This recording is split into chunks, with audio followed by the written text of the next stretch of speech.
Listi ya wasanii ambao wameamua kutangaza nia na kugombea nyadhifa za udiwani na ubunge inazidi kuongezeka. Imekuwa ni zamu ya Dogo Janja Janjaro ambaye yeye ametangaza na amekwenda kuchukua fomu ya kutia nia akiomba ridhaa ya kugombea udiwani huko kwao kwenye kata ya Ngarenaro. Video hii ameishare mwenyewe pia kwenye page yake ya Instagram hapa akieleza sababu ya kwa nini pengine ameona kuna haja kubwa ya yeye kugombea udiwani.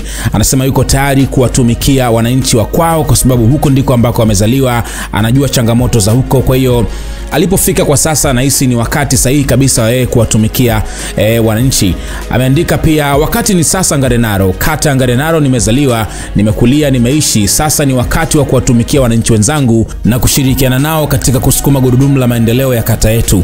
Ngarenaro inahitaji maendeleo yatakayomgusa kila mwananchi, kuanzia watoto, vijana, kina baba, kina mama na wazee, bila kusahau makundi mbalimbali kama bodaboda, machinga, vinyozi, mamalishe, wahudumu wa baa, wabeba mizigo, makuli na makundi maalumu ikiwemo walemavu. Nimejipima na kutafakari, nimeona ni wakati sahihi kwangu kutoa utumishi kwa wananchi wenzangu wa Ngarenaro. Mungu ni mwema na wakati ni sasa. Naomba sala na dua zenu katika safari hii kubwa iliyobeba maono na taswira njema ya mageuzi na mapinduzi ya kimaendeleo kwa wananchi wa Ngarenaro. #Dogo Janja Ngarenaro 2025. So watu kibao wamekuja kumpongeza hapa. Nimemwona Rayvanny ameweka tu moja ya kunyosha mikono juu.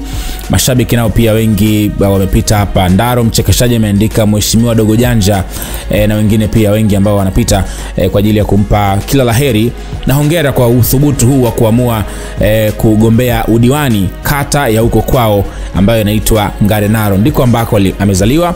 Kwa hiyo anataka kwenda kuwatumikia wananchi wa nyumbani kwao. Niambie kwenye sehemu ya comments hapo na mtazamo gani, lakini pia nikukumbushe kusubscribe hapa SnS kwa taarifa nyingine kila wakati.